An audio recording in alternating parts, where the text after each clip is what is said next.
Réveil Skyrock PLM. Un foyer terroriste en bordure de Méditerranée, ce sont les mots du ministre des Armées Sébastien Lecornu. Dans un entretien accordé à Var Matin, il a estimé hier que les coups d'État au Mali et au Burkina Faso avaient affaibli la lutte contre le terrorisme au Sahel et favorisé la renaissance d'un foyer terroriste en bordure de la Méditerranée.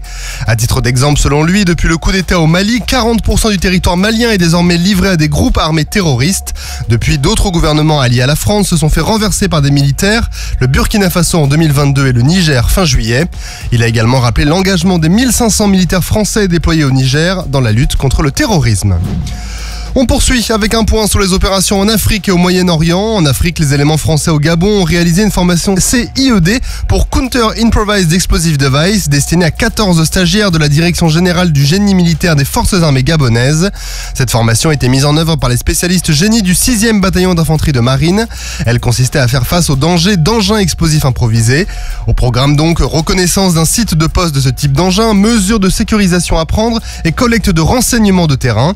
Au Proche-Orient, les casques bleus français de la Force Commander Reserve qui sert au sein de la Force intérimaire des Nations Unies au Liban ou FINUL ont accueilli un détachement espagnol.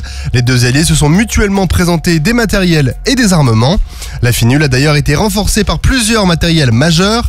La Force Commander Reserve a été dotée de véhicules de l'avant blindés, de petits véhicules protégés et de véhicules blindés légers. Des renforts déployés pour assurer la sécurisation du Sud-Liban.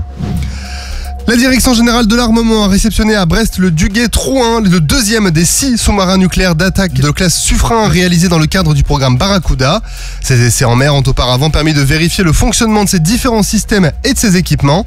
Il a notamment réalisé une immersion sans mouvement propulsé pour vérifier sa stabilité, des essais en surface et en plongée pour tester sa vitesse, ses performances et son comportement à différentes profondeurs d'immersion. Après la livraison du Suffren à la Marine nationale en novembre 2020 et celle du Duguay-Trouin, les 4 autres sous-marins du programme Barracuda seront livrés chacun leur tour jusqu'à l'horizon 2030, conformément à la loi de programmation militaire 2024-2030. Et nous avons appris la triste disparition d'un gendarme du régiment de cavalerie de la garde républicaine dans l'exercice de ses fonctions. L'adjudant Richard était affecté au groupe vétérinaire de la garde républicaine depuis le 1er janvier 2020. Il était titulaire de la médaille d'or de la défense nationale et de la médaille de bronze de la sécurité intérieure. Skyrock PLM tient à adresser à sa famille, ses proches et ses frères d'armes ses plus sincères condoléances. Sur terre, sur mer, comme dans les airs. Skyrock PLM, en équipe avec Cuneo, la mutuelle des forces armées.